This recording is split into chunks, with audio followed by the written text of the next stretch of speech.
Right now at noon, some Carthage residents show their support for the mayor and city administrator after calls for their dismissal. And shower chances start tonight and they'll continue on for the rest of the week. Plus, a proposed sober living house in Baxter Springs has some members of the community divided. The 4 states' most watched news starts now. Carterville first responders were alerted to a grass fire yesterday afternoon around 3 p.m. This is KOAM News at noon. I'm Elise Snowy.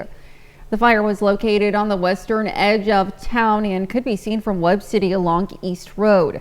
A south wind pushed the grass fire north into a densely wooded area. This called for additional help to protect homes along the 400 block of West McKee. Firefighters from Juneweg, Webb City, Oronogo, Carl Junction, and Tri-Cities responded. By 5:45 p.m., firefighters were still working hot spots, but the fire was all but extinguished. Shortly after 6 p.m., the fire was declared out. Work to install new water lines on East 7th Street began last night. The road work will continue for at least the next 2 weeks from 7 p.m. to 7 a.m., weather permitting. The road work will take place between St. Louis and Florida Avenue.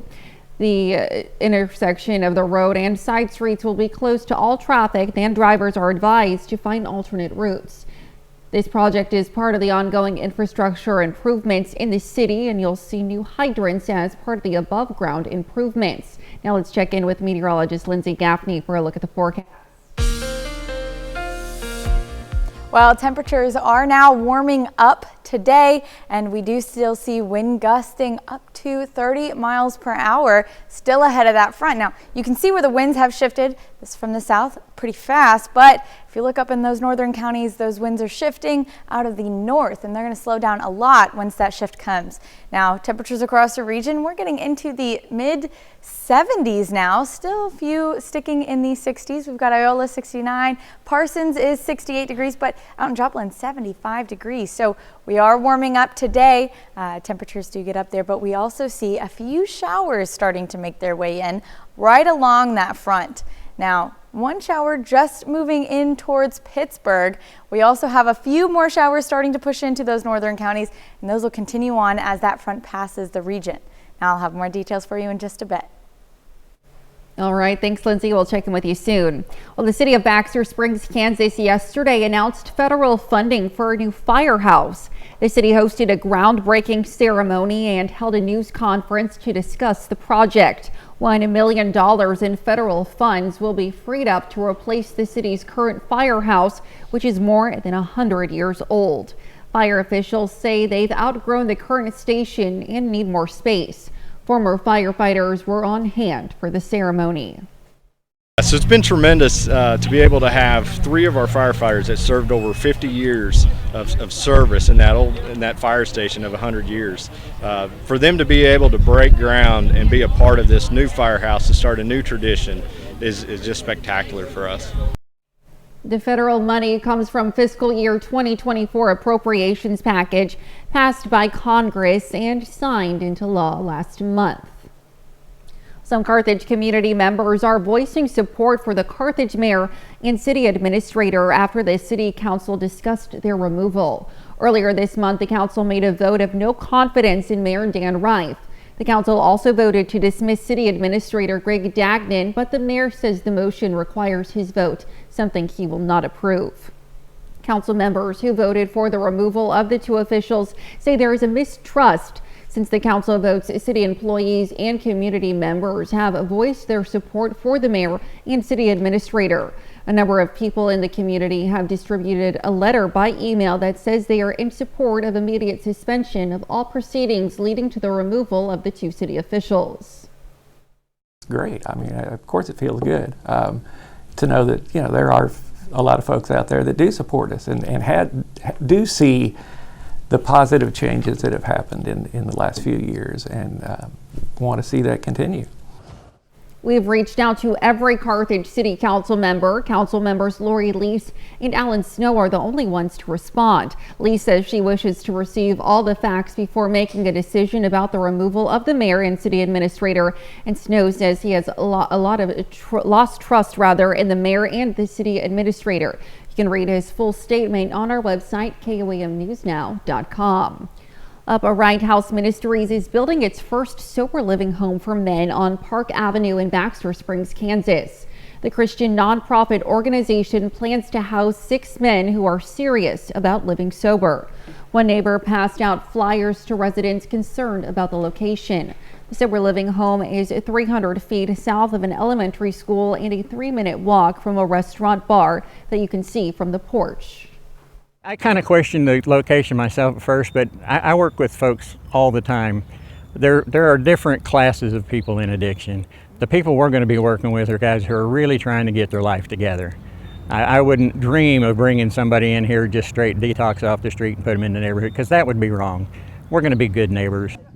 The resident who made the flyer plans to speak at the city council meeting to address the placement of the sober living home, and that city council meeting will be today at 7 p.m. Well, it's been almost a month since the city of Lamar announced it was taking bids from engineering firms to demolish the city's aquatic park and remediate the land. However, since then, many community members have spoken up and said they do not want to see the pool removed. A group of community members met yesterday to discuss and come up with a plan they will eventually present to the city in hopes to keeping most or part of the aquatic facility. We have a really great opportunity to do something great for our community right now, and we don't want to butt heads with the city at all. We want to be a helpmate to them. We want to take our ideas and what we'd like to see as a community and give them a plan of action that we'd like to see put in place by our city officials. No decision has been made by the city on what will happen to the facility. Well, coming up, Special Olympics athletes in Kansas compete in a track and field competition with a special visit from law enforcement. And later, we're making chicken salad bake in the Mr. Food Test Kitchen. Over 300 young Special Olympics athletes gathered together today for the Special Olympics Kansas Youth Track and Field Competition at Pitt State's Plaster Center. Athletes will compete in various competitions, including the 200-meter run and softball throwing. The competition began with an opening ceremony and a law enforcement torch run. I feel really honored to be a part of such a cool organization, because we not only just make these events about our athletes, we make it a good experience for our coaches. Our volunteers are able to maintain and make those relationships with our athletes. Families come out and watch. We have close to 1,000 people at this event. This is our largest event of the year. Over 20 schools and organizations participated in today's event. Well, kids in Carthage will now have a more colorful place to learn in. Carthage Hardware has donated $20,000 in paint to local clubs, schools, and other children's organizations. Groups are able to submit an application to receive 20 gallons of paint for free. We invested heavily in the community as far as providing a resource for folks to take care of their space. We realized going through COVID, everybody wants to take care of their space. This is the last week for organizations to submit their applications with Carthage Hardware. The city of Fort Scott now has a new entranceway to its historic downtown. The Fort Scott Chamber of Commerce yesterday hosted a ribbon cutting for the new downtown arch. It was paid for with grants from the Patterson Family Foundation and Blue Cross Blue Shield. The event also serves as the kickoff for the downtown cleanup project. As people across the country celebrated Earth Day, the Webb City Public Library helped patrons develop their own green thumb. The library has more than just books, as it's opening up a seed library for the first time this year. Seed companies and library patrons have donated seeds, and the public is free to come pick out whatever they'd like. Available seeds include various types of produce, flowers, and herbs. I bet I've separated out into thousands, and I can't keep them supplied here. I mean, every time I go to check, there's been needing refills, and so it's been great. It's been great. The library hopes that people turn in seeds from their own crops at the end of the season. They hope that by doing so, the seed library will create a cycle of growth for the community to enjoy for future years. Well, still to come on KOAM News at noon, Mr. Food. I can't wait to share what I recently found buried in a box in the back of my closet. You better stick around if you want to see what it is. And up next, right after the break, we'll talk about the rain chances starting today and continuing on for the rest of the week.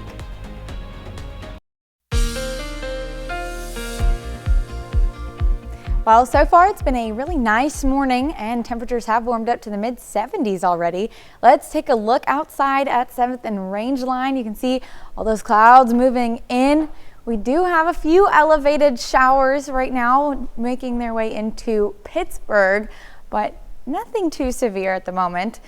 We also have these warmer temperatures starting to warm up into the mid to lower 70s, but still a few sticking in the 60s. We got Parson 68, Independence 69, but out in Joplin 75, Carthage 75 also. So we are warming up today. It's going to be a pretty decent day, although we do have a few isolated showers as this cold front passes. Now, it's not a severe cold front, not going to drop these temperatures down, but we do see a few showers. This one elevated shower pushing through Pittsburgh, and then right along that cold front making its way into our northern counties, some heavier rain showers already starting to push in. Now, we'll continue to push south. Main threat for these storms is out east, but we do see a few showers, and as we move into the overnight hours, maybe a few isolated thunderstorms as well. This system is going to stall out in those southern counties, so later on this evening we may expect to see some showers sticking around in those southern counties, but for the rest of us, clouds will clear out and temperatures start to cool back down to the mid-50s for overnight low. Now we have these rain chances starting right about now, ending about 4 p.m. Those isolated showers, pretty low percentage, and then another little tick over at midnight. That's where we're going to see those showers sticking in those southern counties. After that, we'll have more showers pushing in after midnight tonight and into the early morning hours tomorrow morning. Now, we've got a lot of shower chances and rain chances for the next several days. Pretty low severe possibilities today and tomorrow, but that starts to rise a little bit as we move into the early hours on Thursday. We'll have thunderstorm chances. Those will continue on through the evening as well. We'll take a look at what we can expect to see. This is right along that cold front today, and we're going to see that push through, continuing on through the southeast counties. This is where that front will stall out and will give us more consistent rainfall down in those southern counties, but it's looking like it's shifting more out of our region. Now, after that clears out, we're going to start to see the rain showers and thunderstorm chances push back into the western counties early Wednesday morning. This is 5:30 a.m. We'll see mostly just showers, but as we continue on, we'll start to see those little thunderstorms pop up. Nothing too severe. Again, really low risk for anything severe through Wednesday and into Thursday morning, but you can see we do have a few thunderstorms popping up. Continuing on, this is 10:30, so showers stick around later into the morning hours, and then we've got these line of thunderstorms pushing into the southwestern counties. That'll continue about 5 p.m. tomorrow. So that'll continue on through the afternoon Wednesday, and that's when we're going to start to see those thunderstorms spark up Wednesday night into Thursday morning.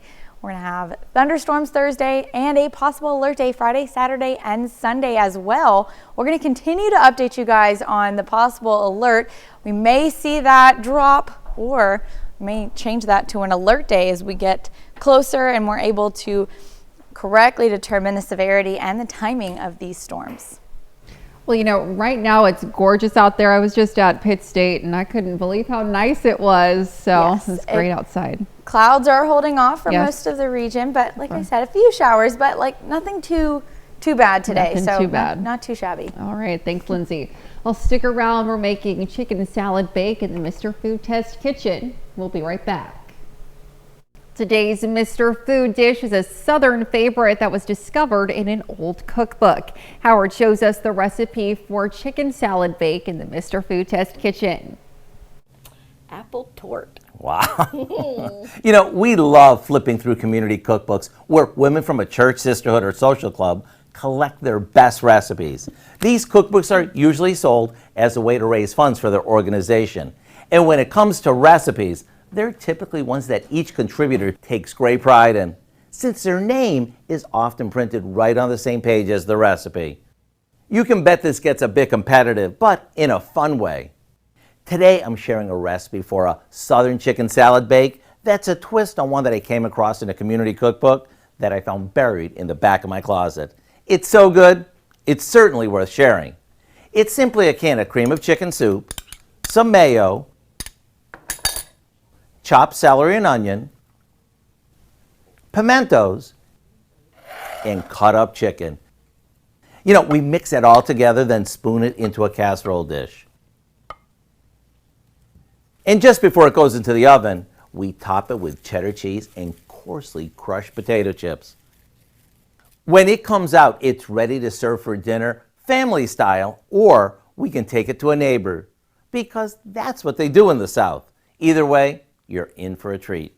To get the recipe for our chicken salad bake, all you have to do is visit our website. I'm Howard with Kelly in the Mr. Food Test Kitchen, where today we found a favorite Southern way for you to say, ooh, it's so good. You can find this recipe along with a lot more good food from the Mr. Food Test Kitchen online. Just go on over to our website at KOAMnewsnow.com. Now, here's a look at the 4-state market prices. All right, so we've got some chances of rain showers today, but main threat coming in overnight and into the early morning hours on Wednesday. We'll have a heavier rainfall, maybe even an isolated thunderstorm or two. Chances continue on all through the week and even into the weekend, with more severe storms coming in over the weekend. Well, we need the rain, but it's gorgeous out there, so let's enjoy it while we can. Yeah, for sure. Yeah. And what do you have for us this evening? Well, lots coming up at 5. For starters, the number of measles cases continues to rise here in the U.S. More than 100 cases have been reported in 17 states this year. We're going to learn about common misconceptions about the disease and how you can keep your family safe. Plus, a top-performing student athlete at McDonald County High School is honored as he commits to military service.